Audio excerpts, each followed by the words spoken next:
Hello and welcome again to the Writer Review. This is Eric Carrad Writer, and this week we're going to be taking a look back at the 2013 sci-fi action movie titled Lucy. Now, Lucy runs for 1 hour and 30 minutes long. It is directed by Luc Beeson. The script was done by Luc Beeson. It is produced by Virginie Besson-Silla. It is composed by Eric Serra, the cinematography by Thierry Arbogast, and it was edited by Julian Rhind-Tutt.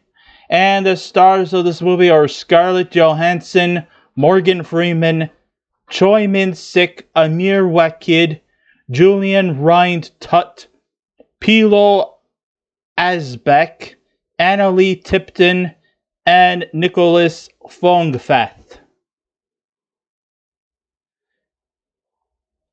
In Lucy, this film has very little, if any, regard to make sense of the whole story.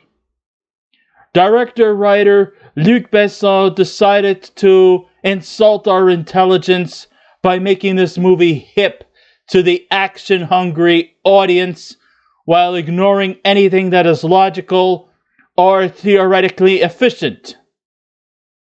I wanted to see more deep-rooted philosophy in this movie, but instead he only just catered to the action hounds who don't really care or give a flying fuck about I don't want him to hear that. about philosophy or anything of intellectual merit. No, they wanted to all just be about action, when really I believe that this movie could have offered a whole lot more.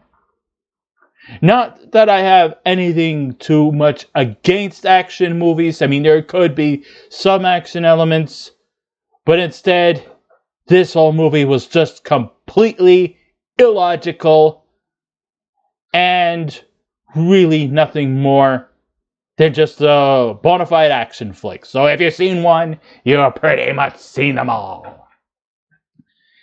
Beeson is clearly out of touch with his beliefs on how the human psyche operates. And if you comply with his theories, you may as well just believe in fairy tales. I found that Scarlett Johansson, who was badly wasted here, stars as the titular character Lucy Miller, who's been working in Taiwan while she's also studying in Taiwan. She accidentally gets overdosed by a powerful drug called CPH4. Yes, she has been forcefully into the muling industry. Yeah, where she's being paid a lot of money just to swallow these big capsules. Very dangerous thing. Because if these capsules explode inside your system, well, nice knowing you.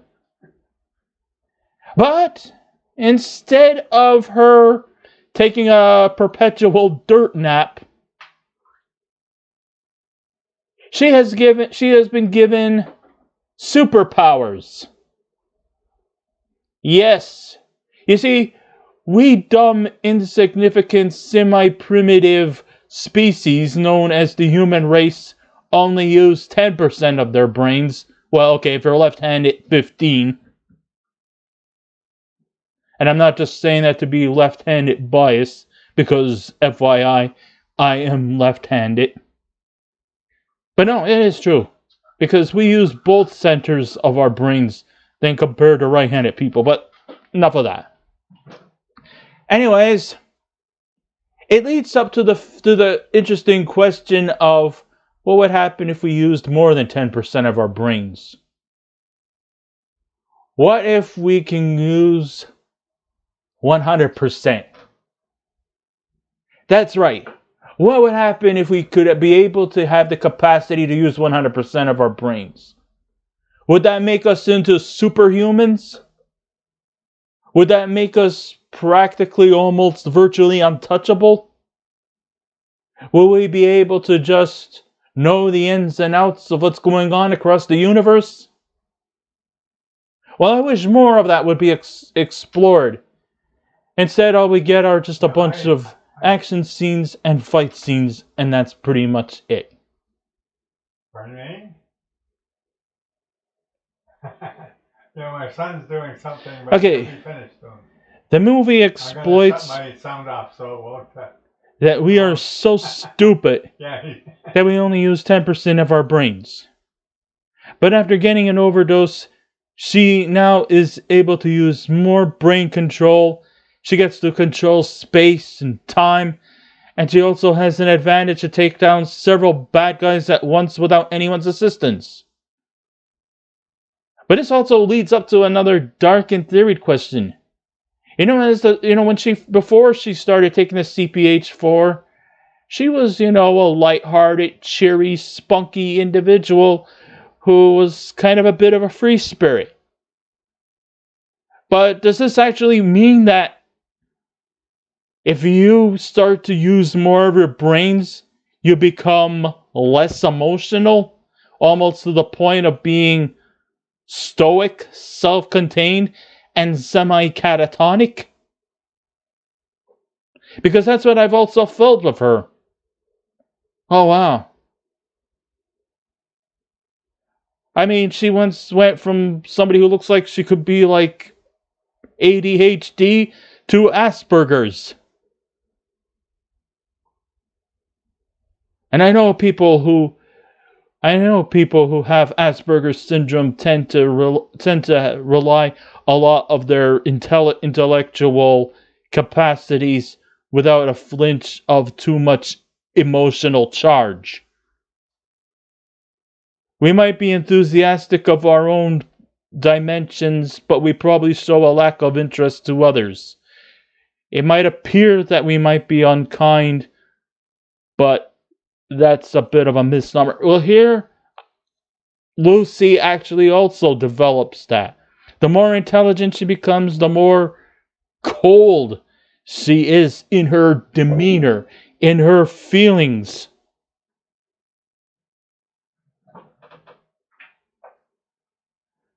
And that's kind of what we get from Lucy. But I wish they could have depended more on the science of this movie and less on the action. Now, she is being able to use her power, and she has become a superhero. I don't know if this was actually meant to be kind of like a superhero type movie, but I wanted it to be more of a deep-rooted, philosophical, sort of cyberpunk sci-fi with more deep-rooted philosophy, sort of almost like Ghost in the Shell type of thing. That's one of the things I liked about, the difference between Ghost in the Shell and Lucy. And I mean the 1995 animated one, not the 2017 live-action remake. Which, out of irony, also starred Scarlett Johansson. Scarlett, we love you, but you need to make better movie choices. So her new gift gives her the opportunity to take control of space and time, and has an advantage to take down several bad guys at once without anyone's assistance. Hey, at one time she was never really quite adept at using weaponry. But then all of a sudden she's become a badass, virtually untouchable. And then once her brain capacity was able to become more advanced, she was able to just do things by way of telekinesis, where her brain became more of a weapon than ammo. Hell, there was even once a scene I saw where a patient was laying on the table, ready to get surgery. I mean, this person looked like they, I don't know if it was a he or she, they were pretty much on borrowed time. But then she picked up a gun and said, screw it. This person's dead anyway. No need to waste your time with any kind of surgery. So, she just pretty much took care of her business arbitrarily. It's like, well, no need for this shit. Her mission was pretty much to bring down an evil gangster named Mr. Jang, played by Choi Min-sik, who she believed obligated her into transferring the drug. I wonder if Beeson believes remorse becomes a thing of the past if you're exposed to CPH4, which causes your thinking capacities go beyond one's expectancy. So does that mean that your cognitive skills and your self-alertedness also fades out because you're so stoic and so unresponsive and so unremorseful of your actions that you just really don't give a fuck if someone lives or dies? You just look at them and you just say, oh well. Or, oops. We see her lose her sense of care and affection by killing anyone or anybody, whether they deserved it or not. Oh, and let's not forget that exciting car chase scene where our hero drives through the streets with little regard or care about human or property damage she has caused for taking down evildoers. Yeah, sometimes, when it comes to like superheroes, they cause just as much damage and chaos as the villains.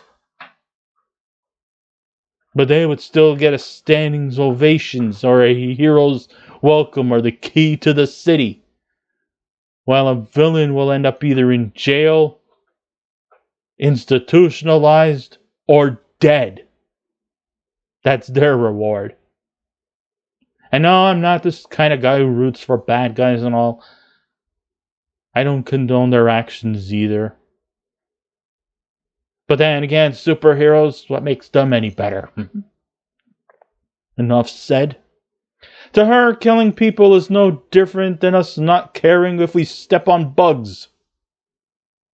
But according to her, with her super advanced intelligence, we never really die.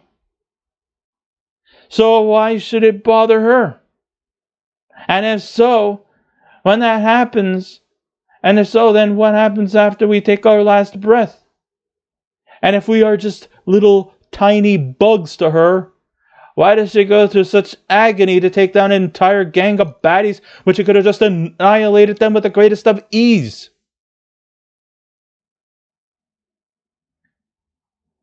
The only explanation is that Beeson wants to let us in on his fan base, that he wants his audience to become amazed at how cool he really is.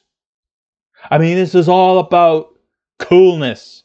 It's all about style and not enough substance and logic. I could go on and talk about the surreal action scenes that underscore the premise, which was the question of whether or not we as humans are capable of functioning properly, if we use our brains beyond the average capacity. It's just that I can't help mention that the camera focuses a lot on Lucy's rear end. Not that I'm complaining, Scarlett Johansson has a nice ass. But this is supposed to be an action thriller, a sci-fi action movie. I don't need to spend too much focus on her rear end. I mean, if I put a camera towards her ass, what if she accidentally lets out a little trumpet solo on the old rear trumpet and blasts one? And it comes out with a nice little stench to go with it. So I must ask the question, is that just like Quentin Tarantino, who, no question about it, has a foot fetish, does Luc Beeson have a thing for asses? So we just ignore the fact that Lucy is capable of functioning better than we insignificance and performing concentrates on her junk? In the end, we're not focusing on Lucy the superhero, but more on her sex appeal. And make no mistake about it, I mean, Scarlett Johansson, she's not sore on the eyes or anything like that. She's quite appealing. But this is just to cater towards Beson's perverted mind. And to help boost your brains a bit, he decides to add some classical music behind the scenes. Oh, that's so quaint. Believe me, that touch will not add any intelligent merit to the fight scenes.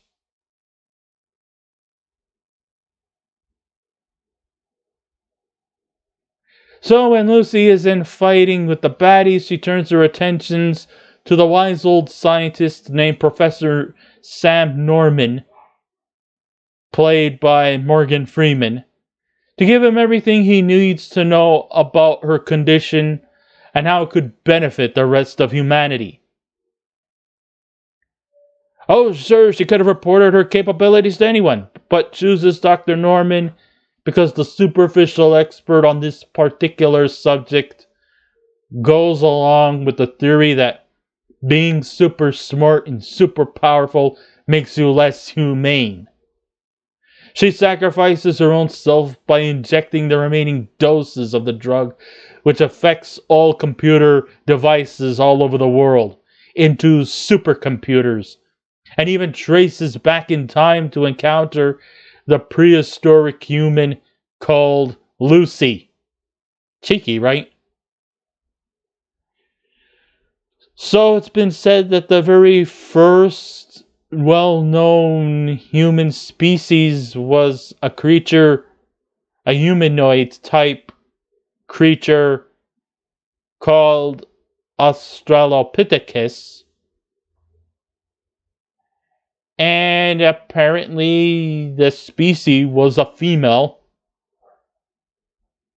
And for all those who don't really know the science of evolution, an Australopithecus was kind of like an ape with evolving human traits, or maybe it has a little more cognitive skills to perform at a little more advanced rate than the average ape.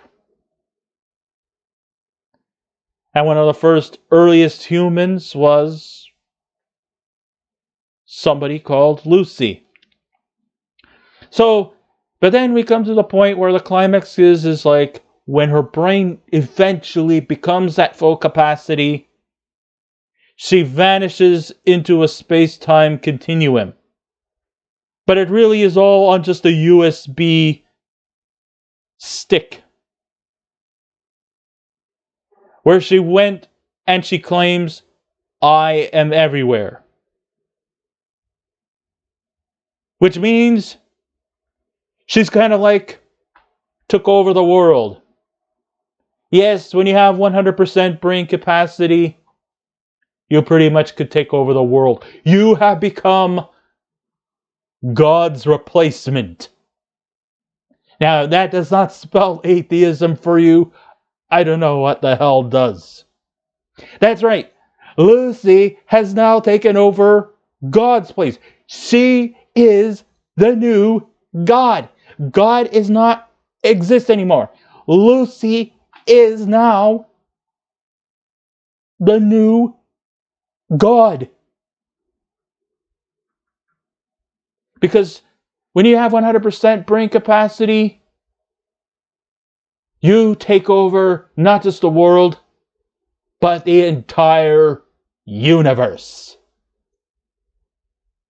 And that's what Luc Beeson wanted us to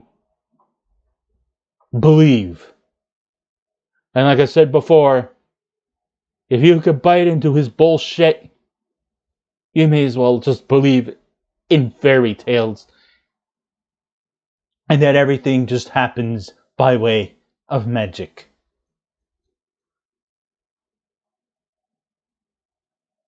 So, all of these philosophical diatribes can be taken as possibilities. So, there's very little to worry about, huh? It's just that the sermonizing is so freaking overwhelming. It's enough to give you a migraine. I mean, where is he trying to go with this movie? One minute, it tries to be like Stanley Kubrick's 2001 A Space Odyssey. And then we get nature footage of a cheetah capturing the prey to become the sacrificial meal to the victorious predator. It's a visual indicator as to having us believe that at first you see Lucy as a soft, vulnerable doe, only to be captured by a vicious, nasty predator. Then after she has reached the limits of 100% brain capacity, she can travel back in time, to prehistoric times, to meet a prototype human Australopithecus, ironically named Lucy. Like this movie, it feels more cheeky than intellectual. So should I actually recommend this movie? I'm not stopping you from watching it if you want to, but just don't bite into what what Luc Beeson is trying to point out to you. Don't believe don't believe everything what everybody says.